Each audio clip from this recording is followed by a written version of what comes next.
Together, growing in faith, changing communities. Ngegama likayise benendodana nomoya ogcibileyo. Namhlanje I would like us to reflect on the Gospel of Luke chapter 18 verses 35 to verse 43. Luke chapter 18 verses 35 to verse 43. Verse 35, as Jesus was coming near Jericho, there was a blind man sitting by the road begging. When he heard the crowd passing by, he asked, "What is this?" "Jesus of Nazareth is passing by," they told him. He cried out, "Jesus, Son of David, show pity upon me." As Jesus was coming near Jericho, there was a blind man sitting by the road begging. Kunalento evukayo enhlizweni yami. Kwathi uJesu esondela, bheka kwakhona indoda, bheka kwakhona owesilisa, bheka kwakhona umfelokazi, bheka kwakhona intandane, bheka kwakhona umama. Wayengaboni, eswele.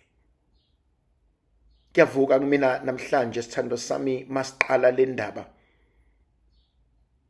Kuthe mangivuka namhlanje ngiya emkhulekweni kanti noJesu uzosondela. Kuthe mawuvuka namhlanje uza emkhulekweni kanti noJesu uzosondela.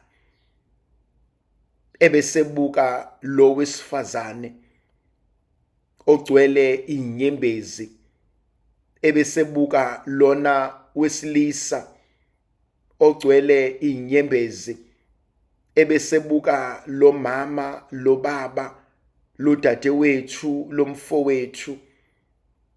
Sengathi namhlanje kuseni bewungahlangana nezulu. Sengathi namhlanje kuseni uNkulunkulu bengasinothisa. Sengathi namhlanje kuseni uNkulunkulu ubengasibona. Sengathi namhlanje kuseni uNkulunkulu mayisondela amehlakhe nawami abengahlangana.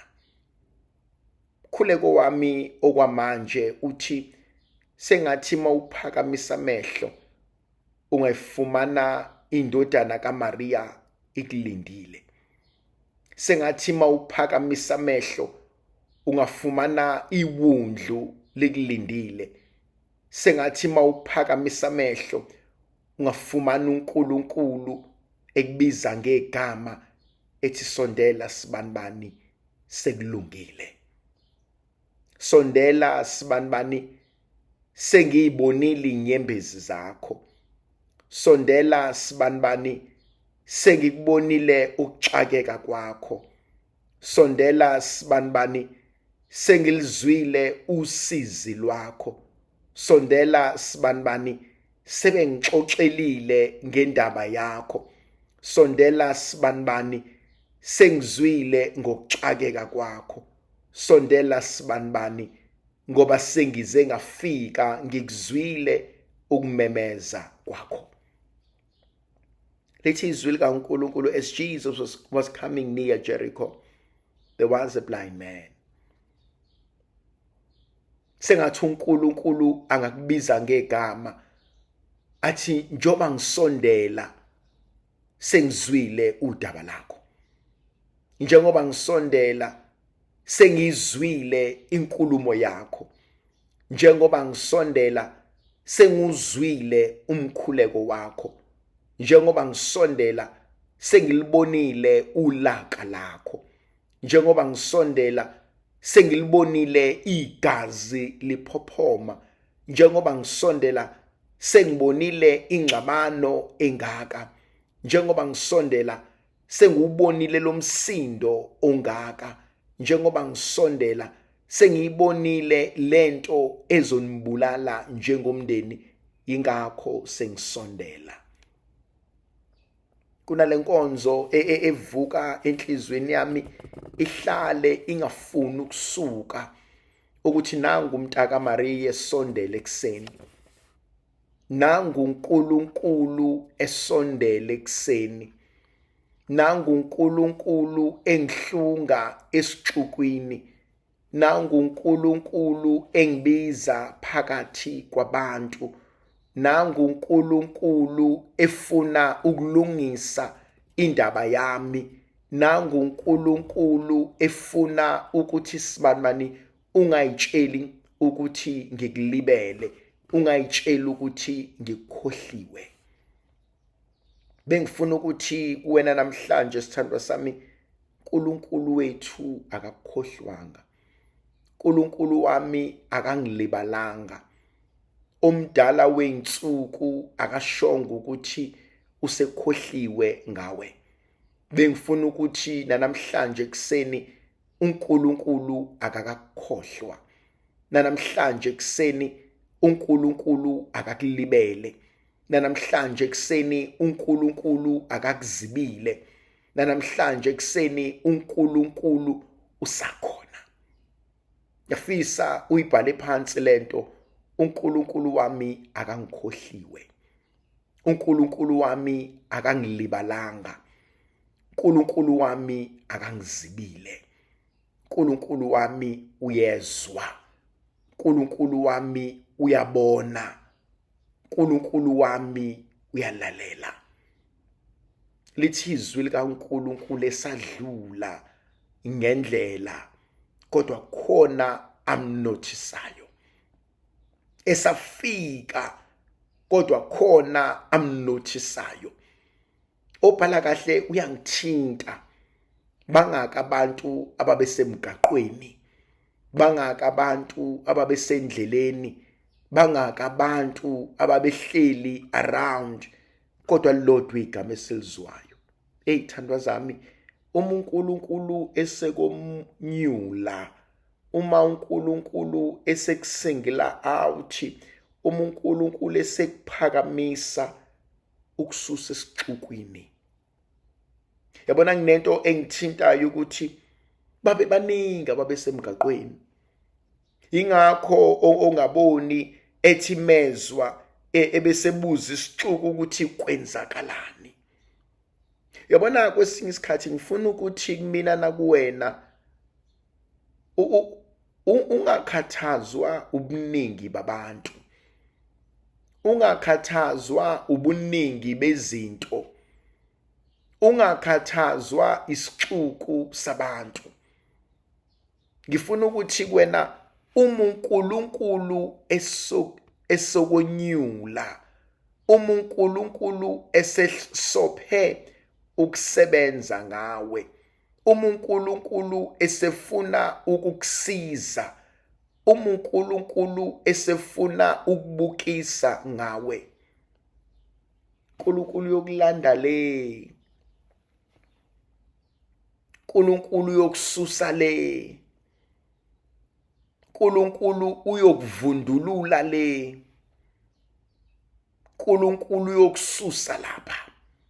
Yabona ithandwa zami, kunento engufakazi kuyona, engifisa sihlale futhi siqonda siyazi. Yabona uNkulunkulu uma esefuna ukwenzela into engeyakho, angakulanda kuleya nkampani, akubuyise azokufaka enkampanini ayide wawuxoshwa kuyona, ayide wawuyitshelta usoze waba kuyona, ngoba usefuna ukukuphakamisa yena mesefuna ukwenza lokho. Yabona uNkulunkulu uma esefuna ukwenza imangaliso ngawe, angakususa ule ngaphansi kwemoto, abantu bayitshela ukuthi useshayiswe imoto, akulande uNkulunkulu through iICU, akumolde uNkulunkulu, akwambulele izinto, akuthathe akubeke to a different level. uNkulunkulu uma sekufuna ukuphakamisa angeke aminde ukuthi unesixuku esingakanani, angeke asabe ukuthi sekwenzakalani around you. Uzophendla indlela akuthole, akuthathe, akufake la afuna ungene khona. Ngiyafuna uqonde, ngiyafuna wazi ukuthi uNkulunkulu uma eseyenza into yakhe kuzobe ngathi uyabukisa ngawe. Uma uNkulunkulu eseyenza into yakhe abantu bazoyitshela ukuthi waze wabukisa uNkulunkulu, kanti uNkulunkulu usenza imangaliso. Lithi izwi likaNkulunkulu, as Jesus was coming near Jericho, there was a blind man who was sitting by the road begging. Ngiyalithanda leli gama. He was blind. Now, ngishawa into eyodwa. He is blind to the physical appearance, but he is very insightful to the moment of grace. Let me say that again. He is blind to the physical appearance, but very insightful to the moment of grace. He is blind to the physical appearance, but very insightful to the moment of grace.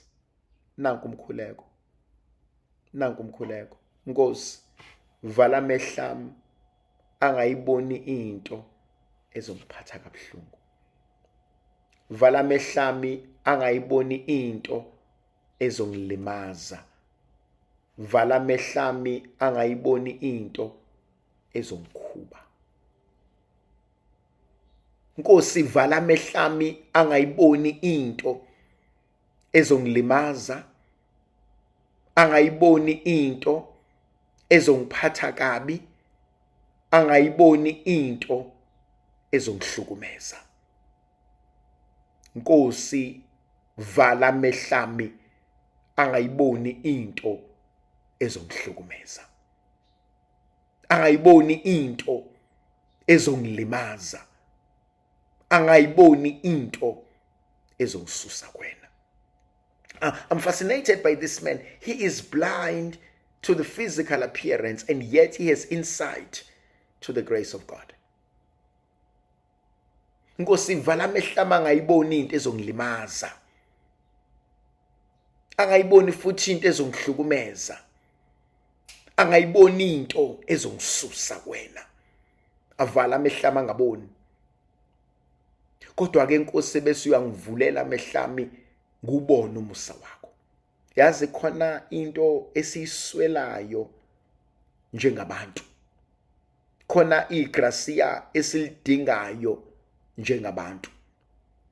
Ukubona ubuhle kumuntu okwenze kabi.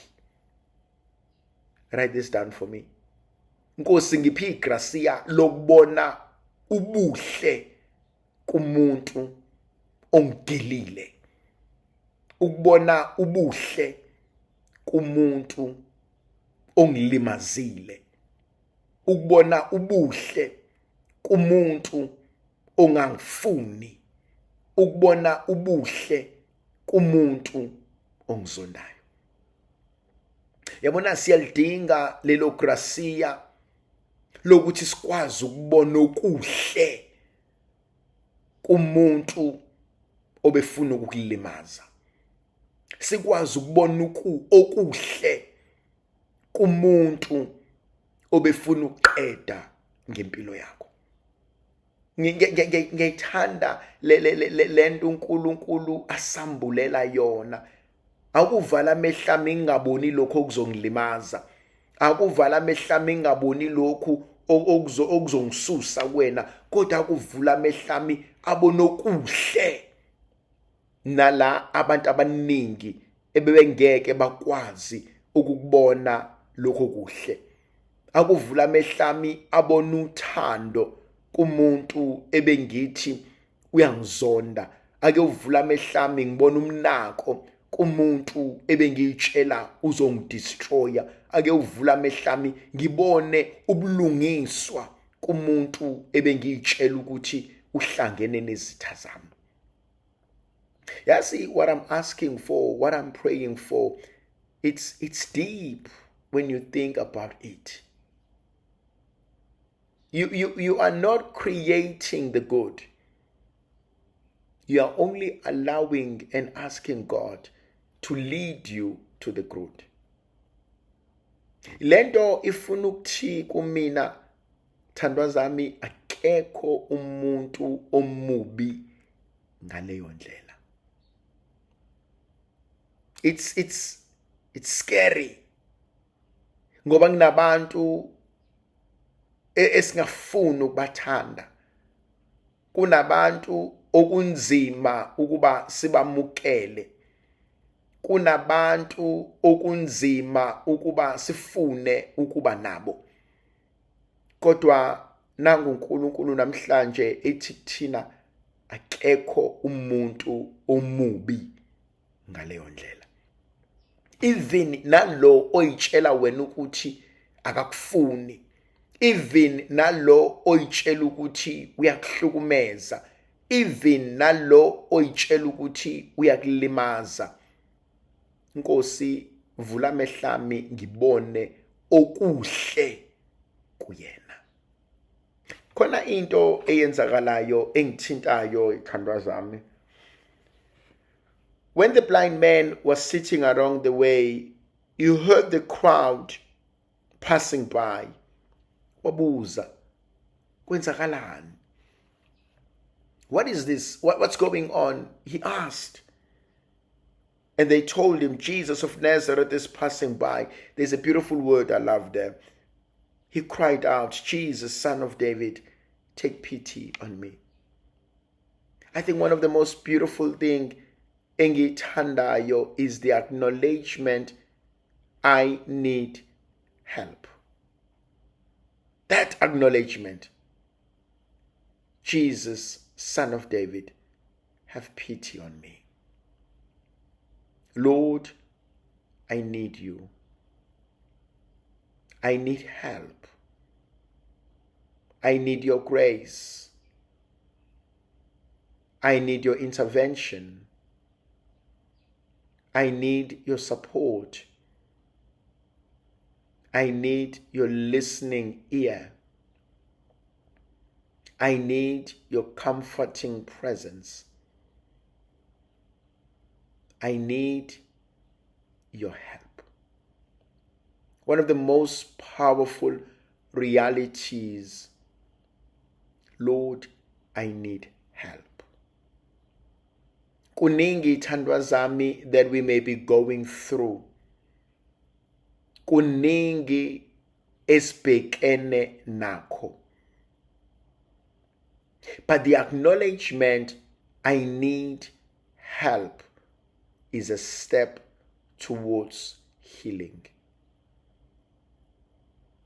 Ikuphi uNkulunkulu obufisa akusize ngakho namhlanje?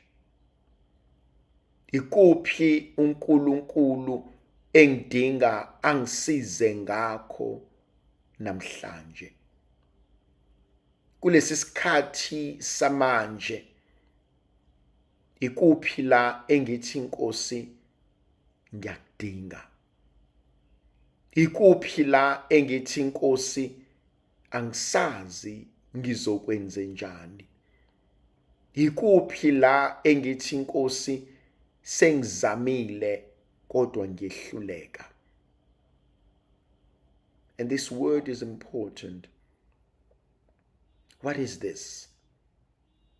What is going on? And they told him, it's Jesus. Then he says, Jesus, I need your help. Nkosi Jesu, ngicela usizo lwakho. Nkosi Jesu, ngicela ungisize. Nkosi Jesu, iba kanye nami. Khona lenkonzo evukayo kumina, inkonzo yokuzendlala, inkonzo yokubika, inkonzo yokucela, inkonzo yokuxhumana noThixo. Lord, I need your help. Moya ongcwele ngicela ungisiza. Usho njalo lo baba ongaboni, uthi Lord, take pity on me. Thandwa zami, so often in our lives we go through issues and siyasaba ukukhuluma ngawo. So often in our lives we go through challenges and siyasaba ukukhuluma ngawo. So often in our lives we know what's going on, kodwa siyasaba ukukhuluma ngakho. Namhlanje kuvuke kumina ukuthi nangesondela umntaka Maria yini engiyidingayo. Nangesondela umntaka Maria yini engifisa angilungisele yona. Nangesondela umntaka Maria yini uNkulunkulu afuna ukuyenza empilweni yami. Nangesondela ufuna ukuthini uNkulunkulu kumina. And I sit and I listen. In verse 38, he cried out. He cried out. A different translation, he cried bitterly. He cried bitterly. Wakhala. Nkosi, ngenze njani? Nkosi, yini ekumele ngiyenze ukuze isimo sabantu abami sibe ngcono? Yini ekumele ngiyenze ukuze isimo emshadweni sibe ngcono? Yini ekumele ngiyenze ukuze emsebenzini kube ngcono? Thandwa zami, we are looking at Luke chapter 18 verses 35 to 43, and verse 38 uthi mina wakhala. Ikuphi ebekumele ngikwenze engakwenzanga? Ikuphi ofisa ngikwenze ukuze kube khona ukuthula la ekhaya?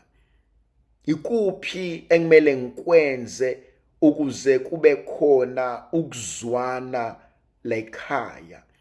Ikuphi ofuna ngikusho ukuze ubone ukuthi ngixolisa kangakanani? He cried out. He cried bitterly. Kunalento engifisa ukukhuluma ngayo.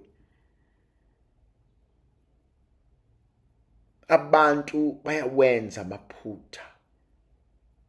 Akekho umuntu ongawenzi amaphutha. Akekho umuntu ongawenzi amaphutha. Abantu bayawenza amaphutha. Sithi izulu akho soka lingenasici. Akukho soka lingenasici. Uma ngithi abantu bayawenza amaphutha, kwesinye isikhathi khona abantu abathi sengixolisile, kodwa it seems inadequate. Sengixolisile kodwa kubonakala kunganele. Sengixolisile kodwa ungiyaxolisa wami ubonakala engathi awufinyeleli ndawo. Thando sami, ngifisa ukukhuluma nabantu abadliwa i-guilt, abashawa u-guilt. Khona abanye abantu, no matter how many times they've asked for forgiveness, khona abanye abantu noma kuthiwa bangaxolisa kangakanani, khona abanye abantu noma ngathiwa bangazehlisa kangakanani, abanye babo bastrugglisha ngokuyixolela bona uqobo lwabo. Abanye babo fail to forgive themselves. Bengifuna ukuthi namhlanje uma uNkulunkulu ekwazi ukungixolela, angincenge nami eyami inhliziyo ngisixolele. Ingozi lento yokuba too strict, ingozi lento you expect so much uze uhluleke ukuzivezela umusa,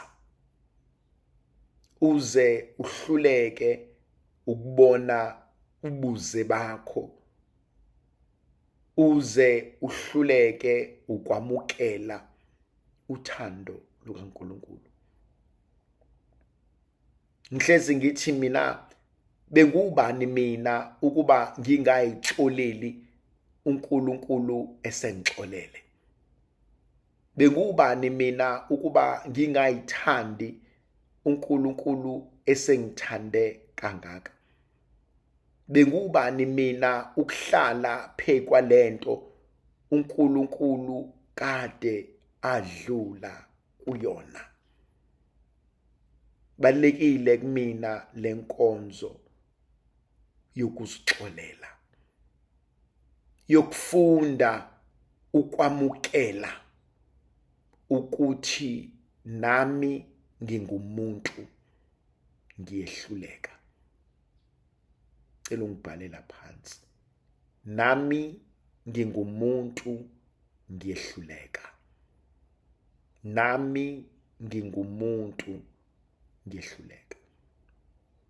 Yazi thandwa zami, that word will change a lot. Nami ngingumuntu ngiyehluleka. I'm human. Ngiyehluleka. Nami ngingumuntu ngiyehluleka. And if we can sit and reflect on that word and embrace it, nami ngumuntu ngiyehluleka. So many of us will let go of the emotional baggage we've carried. So many of us will let go of the childhood trauma. Nami ngumuntu ngiyehluleka. Yabona khona abazali abasathwele amacala, ama mistakes abawenza besakhula. Babakhohlwe ukuthi nami ngumuntu ngiyehluleka. Ngiyawenza amaphutha. Angeke ngikwazi konke. Angeke nginikhulise nonke ngendlela engifisa ngayo. Yabona, sometimes as abazali sibuye sishawe i-guilt. Masibuka izinto engenzeki kubantwana bethu ngendlela ebesifisa ngayo, ngendlela esithanda ngayo. Ebese ngiyarealize ukuthi lana ngathi ngihlulekile.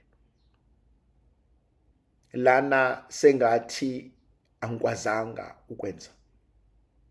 Bengifuna ukuthi nami ngumuntu ngiyehluleka.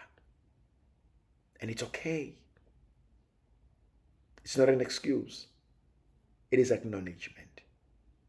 It is not an excuse. It is an acknowledgement. Nami ngingumuntu ngiyehluleka. Verse 39. The people in front scolded him and told him to be quiet. Abantu ababeseduze kwakhe bamthethisa bathi akathule. But he shouted even more loudly, Son of David, take pity on me. Kunalento ethi mina bamthethisa. Write that down for me, please. Bamthethisa. Bamthethisa. Asikhona abanye abantu abalimele empilweni because bamthethisa. Bamthethisa. Sebemthethise kakhulu sezibona njengesilima.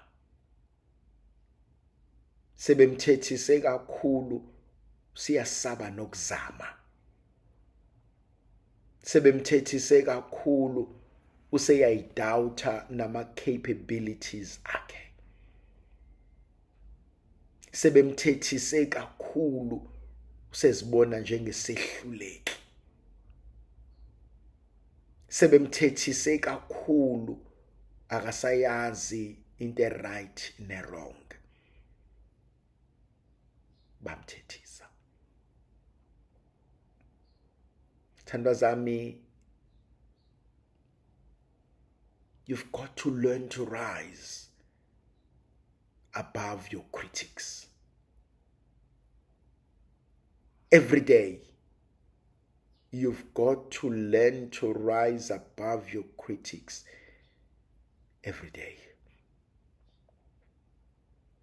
Thandwa zami, it's sad, but it's a reality. You've got to learn to rise above your critics every day. You've got to learn to rise. I always tell this story about Mbongolo, a donkey that fell into a pit, and they tried to rescue it and they failed. And eventually they all decided, well, we may as well bury it. We may as well bury it. Asingcwabeni. And every time bephosa inhlabathi kuyona, it shook it off. It shook it off. It cried until it stopped crying and it realized, ukuthi, I need to shake this off. You've got to learn to rise. Buhlezi bekhona abakuthethisayo. Buhlezi bekhona abafuna ukukubona uhluleka. Buhlezi bekhona abafuna amaqhinga okukulimaza. Buhlezi bekhona abafuna ukukucindezela. Buhlezi bekhona abafuna to press you down. Buhlezi bekhona abafuna ukuqeda ngawe. You've got to rise. You've got to rise. Buhlezi bekuthethisa until you rise. Khuleko engifisa siukhuleke. Nkosi vala amandle bami. Nkosi vala amandle bami. Angazizwa izinto ezongilimaza. Angazizwa izinto ezongilimaza. No, ngiyabonga Nkosi. Vala amandle bami. Kunezinto empilweni ongadinga ukuzazi. Kunezinto empilweni ongadingi ukuzazi. Kunezinto empilweni ongadingile ukuzizwa. kuzokusiza ngani? Kuzokusiza ngani ukuvula inxeba elakulimaza? Kuzokusiza ngani ukuyovula isilonda? Kuzokusiza ngani ukubuyela enxebeni? Kunezinto engadingi ukuzazi. Yabona, angive ngiyisimple. If uzongixoxela indaba, the first question, do I need to know it? That's the first question. Uzongixoxela indaba, do I need to know it? Eyesibili, umbuzo wami, lento ngixoxela yona izongisiza ngani? How will that improve my life? So the first question is important. Ngiyadingani ukuyazi lento ozongixoxela yona? Because if ungadingi ukuyazi, then you're wasting isikhathi. Number 2, izongisiza ngani? If ingeke ngisize, then angidingi ukuyazi leyo nto. I could be doing something far more better. Izongisiza ngani? You know, balekile leyo principle. Ngiyadingana ukuyazi leyo nto. And if kukuthi angidingi ukuyazi, ungangixoxeli. If kukuthi ngeke ngisize, ungangixoxeli. Hayi nje mnganami, yabona bekade ngisephathini, hayibo mnganami bengikade ngisendaweni ukuthi ngizwe abantu bekhuluma ngawe, ngizwe abantu Okay, wait, hang on. Lento ngixoxela yona, number 1, ngiyadingana ukuyazi. Number 2, musu ngixoxelile, izongisiza ngani? Uma ukuthi ayikhona uzokwazi ukuthi osibantwana bakufuna kangakanani, I already know that. Kuzongisiza ngani?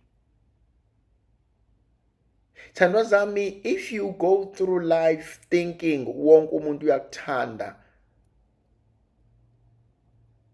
then khona into wrong. Makuthiwa abantu abakufuni, that's okay. They are only a handful. Usibani nave ngakufuni, that's okay. That's okay. Akufunakali ulimazi impilo yakho ngento engeke ikuyise ndawo. Cela ukuyibhala phansi lento. Akufunakali ulimaze impilo yakho ngento engeke ikuyise ndawo. Akufunakali ulimaze impilo yakho ngento engeke ikuyise ndawo. Uyazonda impela, uyaduba, awusafuni ukuya emsebenzini, awusafuni ukuhlangana nabanye abantu ngomuntu ongeke akuyise ndawo. Akufunakala ulimaze impilo yakho ngento engeke ikuyise ndawo. Vele lento ngeke ingiyise ndawo. Vele lo muntu ngeke angiyise ndawo. Vele le nkulumo enikhulumayo ngeke ingiyise ndawo. Vele le nhlebo exoxwayo ngeke ingiyise ndawo. And so sekufanele ngilimaze impilo yami ngayo. Thandwa zami, akufunakali ulimaze impilo yakho ngento engeke ikuyise ndawo. And that's a basic principle. Ungayilimazi impilo yakho ngento engeke ikuyise ndawo. They scolded at him.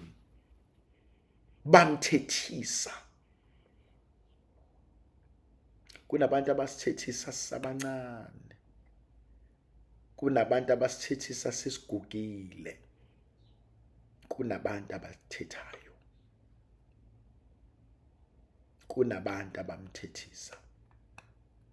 Abengozi umuntu owalimala emotionally, ngoba it takes them time to get over that. Abengozi umuntu owalimala emotionally, because it takes them time to get over that. They scolded at him when he needed help the most. Bamcindezela ebadinga ngendlela emangazayo. Yabona kunabantu abakucindezela when you needed help the most. Kunabantu abakucindezela when you were at your lowest.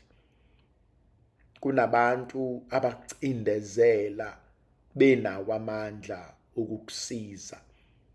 Kunabantu abakucindezela where they could have chosen to walk away. Kodwa bakucindezela. How do you deal with that? How do you deal with that? Knowing naba bantu abangilimazile. Naba bantu abangicindezelile.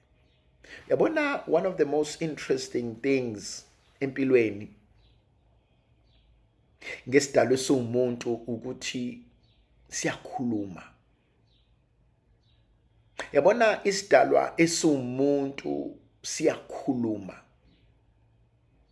Ningahlangana nenze into, nikhulume, niplane, nenze konke. But ekugcineni iqiniso lizofika kumnikazilo. Ekugcineni iqiniso lizofika uzwe sekushiwo ukuthi uyazi wena kahle kahle indaba yakho yafika nosibanibani. Indaba yakho yaplanwa sasika sibanibani.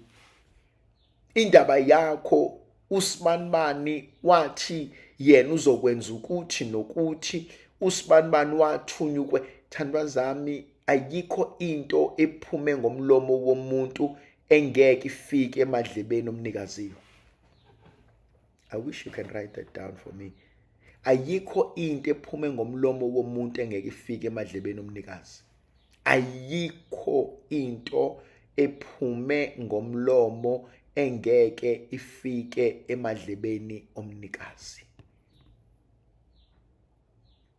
And you soon realize ukuthi ngishayelwa leyanto. You soon realize angitholanga promotion because of usibanibani. You soon realize sixabene ngalona because mina ngenza ukuthi kulona.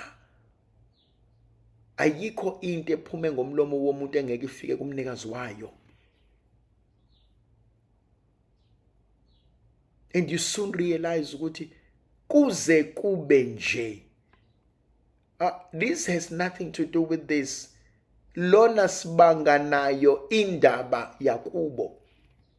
Lona sibanga nayo indaba yokuthi angimsizanga lapha. Lona sibanga nayo indaba yokuthi kwathi kunje yalapha mina ngenza ukuthi yena wayesethi ngoze ngimbambe ngelinye ilanga.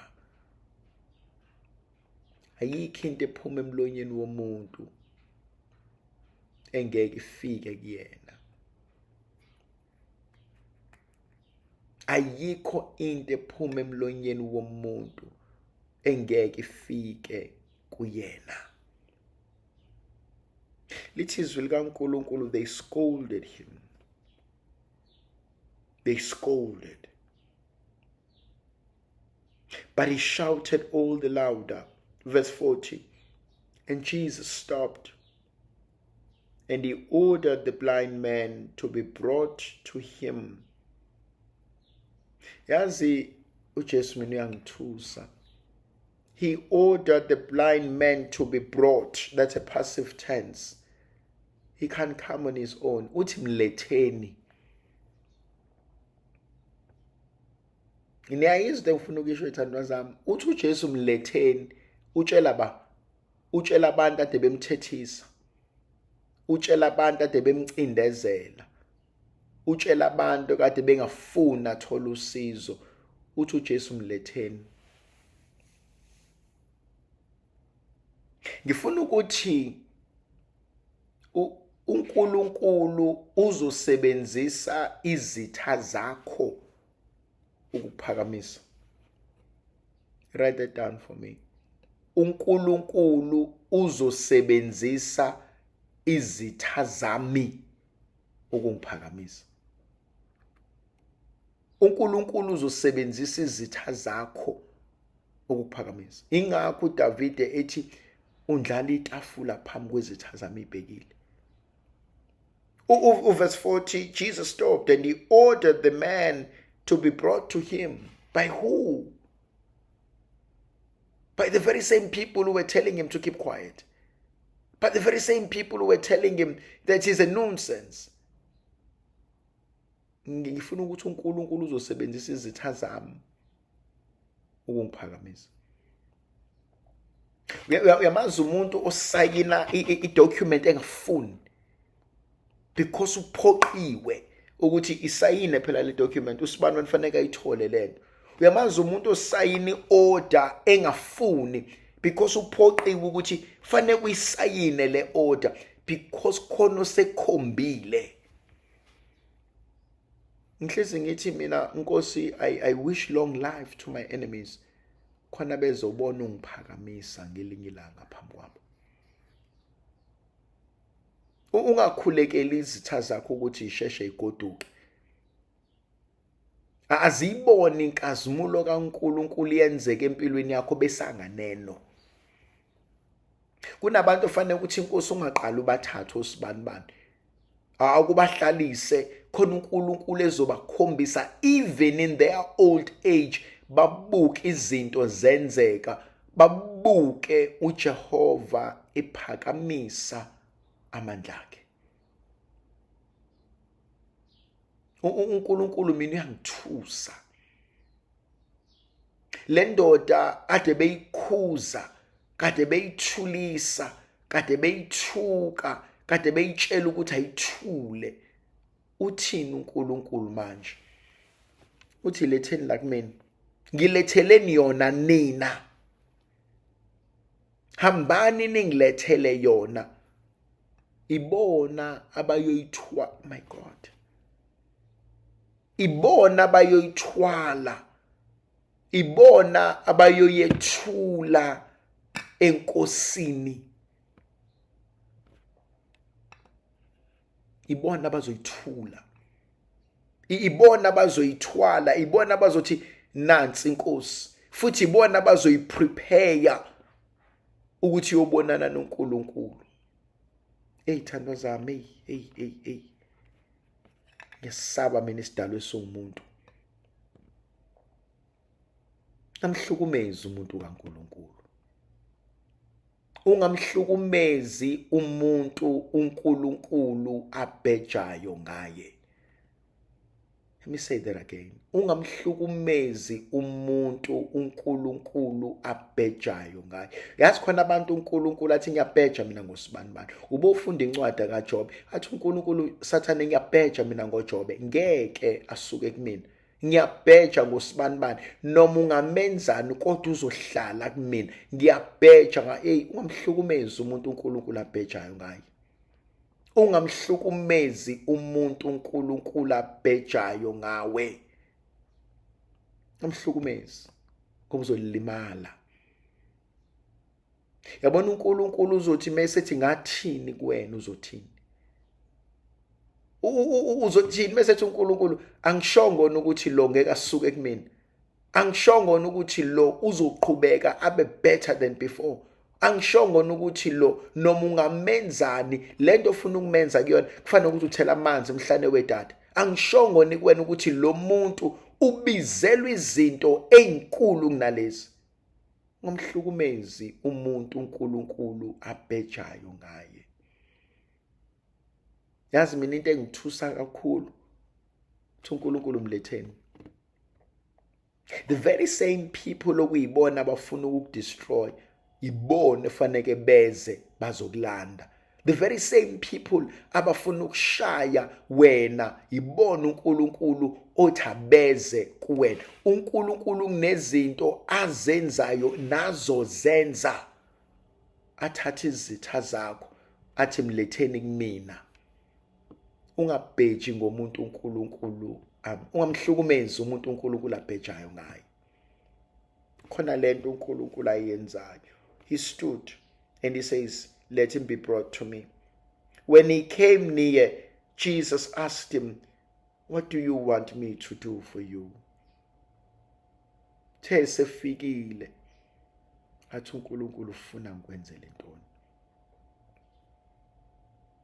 Kuyazi khona ama-opportunities afikayo empilweni zethu la uNkulunkulu esibuza simple questions and yet profound. Ufuna ngikwenzeleni? Sebekhulumile, sebenza okuningi, but wena ufunani? Kunabantu abayohlezi bekukhulumela, kunabantu abayohlezi bene opinion, but wena ufunani? Cela ungibhalela phansi, but mina ngifunani? Kodwa mina ngifunani? Sengizwile ukuthi bangifunelana abanye, sengizwile ukuthi bathi angenzeni abanye, sengizwile ukuthi bangicabangelana abanye, kodwa mina ngifunani? Unzima lo mbuzo. Ngifuna uqale ngokodwa. Kodwa mina ngifunani? Sengibazwile bonke, ngiyawezwa namahemhem, ngiyazizwa nezinkulumo, kodwa mina ngifunani? Thandazami zami, that's one of the most powerful questions you will ever ask yourself. Kodwa mina ngifunani? Hayi ukuthi bangifunelani, hayi ukuthi bathi ngizoba good lapha, hayi ukuthi bathi ngizoba right lapha, hayi ukuthi bathi ngizoba okay lapha, kodwa mina ngifunani? Mina yini engiyifunela yona? Sebekhulume bonke,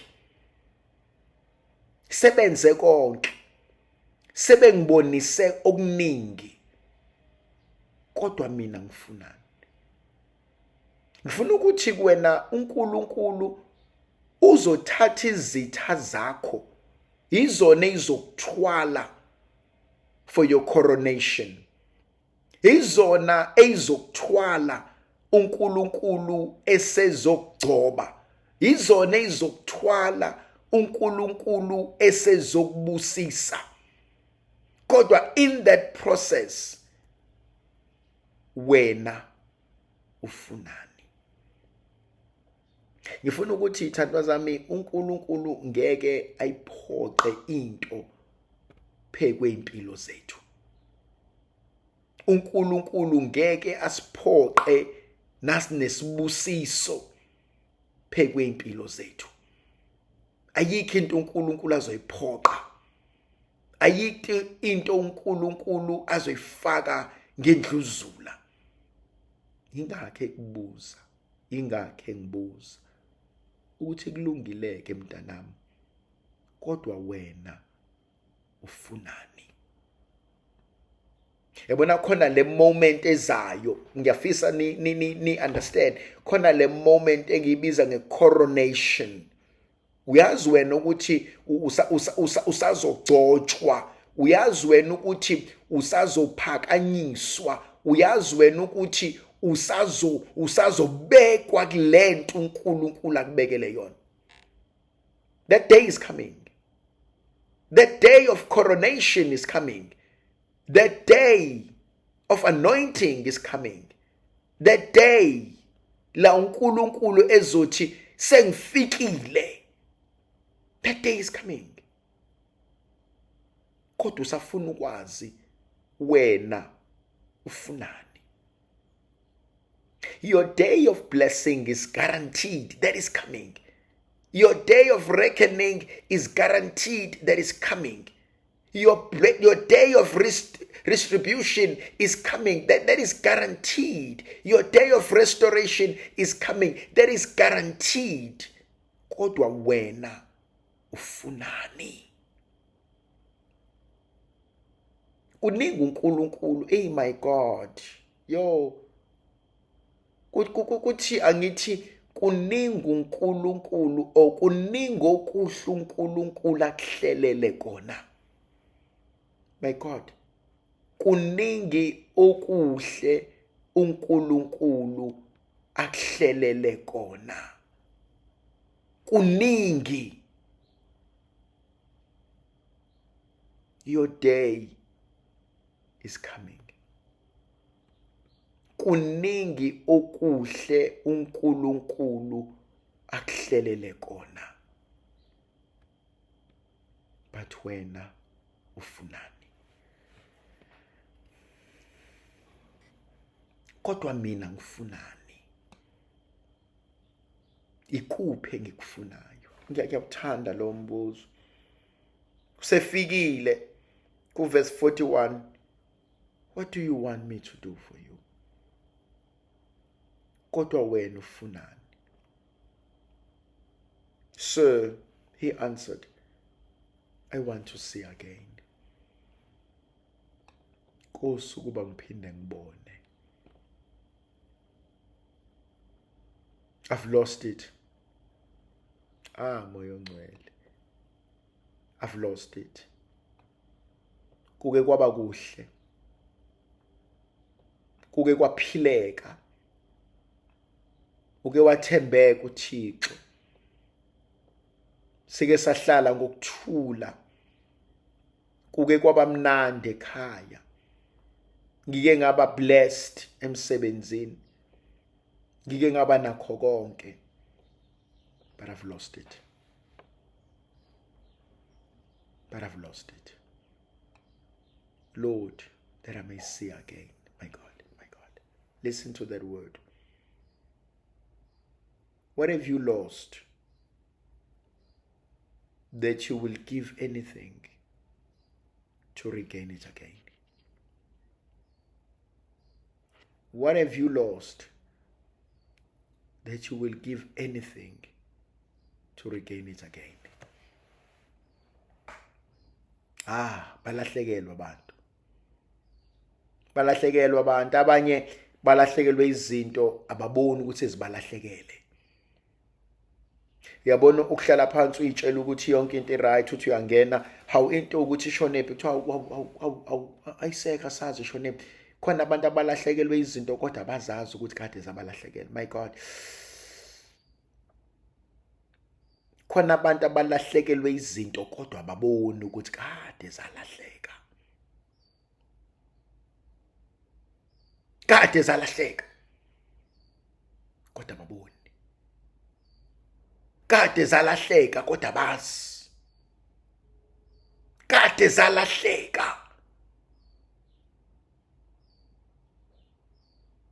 Umbuzo wami uthi, what is it that I've lost, that I will do anything in order to get it again? Le ndoda ithi, Lord, that I may see again, that I may recover my sight again. Khona inkonzo engicelayo, write this down for me. Restoration. Restoration. I pray for restoration. I pray that the Lord may restore us again. There's something we need. We need more than we think. It's restoration. That we may be restored again. Sisize moya ongcwele, moya weqiniso, so that we may be ourselves again. Sisize uNkulunkulu wethu, so that we may find ourselves again. Uthi lo mfana, Lord, that I may see again. Ngisize ukuze ngiphinde ngikwazi ukubona. Ngisize khona ngizokwazi ukuthemba again. That I may learn to love again. that I may learn to trust again, that I may learn to be myself again. That's powerful. It's called restoration. I pray for nothing else but restoration. Restore me. Oh my God, ngibuka restoration not just as ngizokubuyisela la owawukhona, but ngibuka restoration as ngizokuphakamisa ngikise esigabeni esihlukile kunaleso wawukusona. That it's what I see when he talks of restoration. I will restore you. Ngizokubuyisela konke okudliwe isikhonyana. Ngizokubuyisela konke ababethi ngekuphinde ukuthole. Ngizokubuyisela konke okudingayo empilweni yakho. That I may see again. Verse 42. That's powerful. Restoration is the word. Restoration is the word. uNkulunkulu uma restore wa izinto uzokunika level that is far more beyond ayikususe kuyona. Jesus said in verse 42, then see, your faith has made you well. 43, at once he was able to see. And he followed Jesus, giving thanks to God. When the crowd saw it, they all praised God. My God, that's something powerful. Kanti uyaphana uNkulunkulu into esiyicelayo. Kanti uyaphana uNkulunkulu izinto esiyicelayo. Kanti uyaphana uNkulunkulu. Verse 42 and verse 43 are quite important. Then see. Receive your sight. Receive your peace. Receive my forgiveness. Your faith has made you well. Kholo lwakho lukusindisile. Kholo lwakho lukwenzela isimanga. Kholo lwakho lizokwenzela abantu abangeke bakwenzele kona. And at once he was able to see.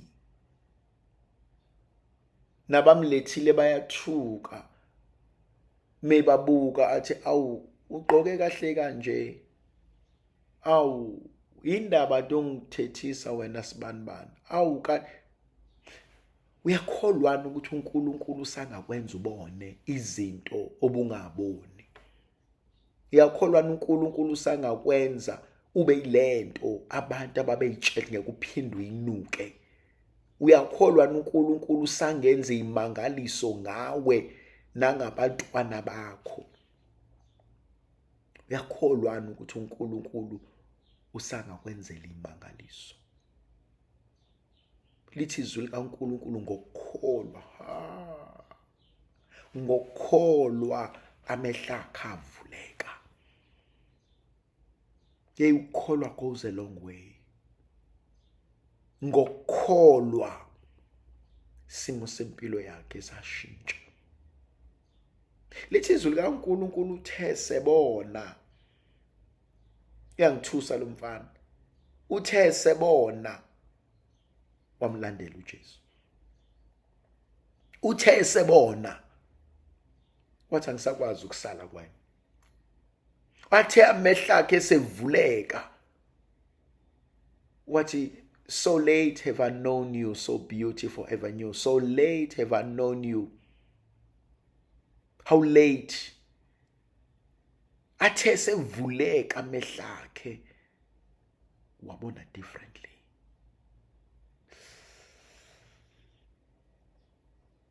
Thandwa zami, khona ngifuna ukuya kuyona. Yabona uhlele esihlalweni. kulesihlalo ohleli kusona muthi uyahlala wawa. Next time musu uhlala kusona uyaqaphela ukuthi hey ngike ngawa njalo kulezi ihlalo nje angiyithembi lezi ihlalo. Ngifuna ukuthini? Nawa amehla akho aseyabona. Ungakhutshwa yitshe like lakukhuba before. I'm not sure no may understand nani inkulumo yami. Now usuyabona. Ungalinyazwa yinto eke yakulimaza ngaphambilini. Akani manje uNkulunkulu sekwambulele. Angini manje uNkulunkulu sekuvezele. Ungabusalinyazwa ke phela manje yinto eke yakulimaza ngaphambilini. Now usubonile iqiniso. Now uNkulunkulu sekuvezela izinto ebeyisithekile. Ungalinyazwa yinto uNkulunkulu asekuvezele yona. Sewubonile, sewuyazi. Usekwambulela ukuthi hawu moya ongcwele mina bengitshela ukuthi kanti kunje. Ungashawa yinto eyodwa kabili. Ungakhutshwa yitshe elifanayo egcekeni kabili kathathu. Sewubonile nje. Thandwa zami uma ugijima noma uhamba urealize ukuthi ayibo lesicathulo nginetshe elikhona elingihlabayo wenze njani? Uyaqhubeka uhambe noma uyama ulikhiphe? Uyama noma kuthiwa ugijima kahle kanjani uyama ulikhiphe lelitshe because liyakulimaza. Sewubonile. My God. Then do differently. Sewubonile. Then do differently. Ungaphonseki kabili emgodini owodwa. Ungakhutshwa yitshe elilodwa kathathu osukwini. uNkulunkulu sekuvezele nje. uNkulunkulu usekukhombisile nje. Ungalimali kabili. Khona ezinye izinto kufanele uyibuke ukuthi hey hayi Nkosi ngiyabonga ngoba sengibonile, sengicela ungisize ngiqaphele. Khona lokugcina lingithintayo. He followed Jesus, giving thanks to God. And when the crowd saw, they praised God. We understand yini ukuthi i-crowd engikhuluma ngayo ilena eke yamthethisa. I-crowd engikhuluma ngayo ilena eke yambiza ngesiwula. I-crowd engikhuluma ngayo ilena eke yathi akathule. Bathe sebembona ukuthi useyabona, bahamba nabo babo uNkulunkulu. Thandwa zami uNkulunkulu enye indoda. uNkulunkulu enye indoda. uNkulunkulu uzokudlalela amafilimu ngendlela eyisimanga. uNkulunkulu uzokwenzela imangaliso ngendlela eyisimanga. Uzombona ekwenzela imangaliso ukuthi kanti Nkosi bekwenze njani? Kanti Nkosi babengenwe yini? Kanti Nkosi babefunani?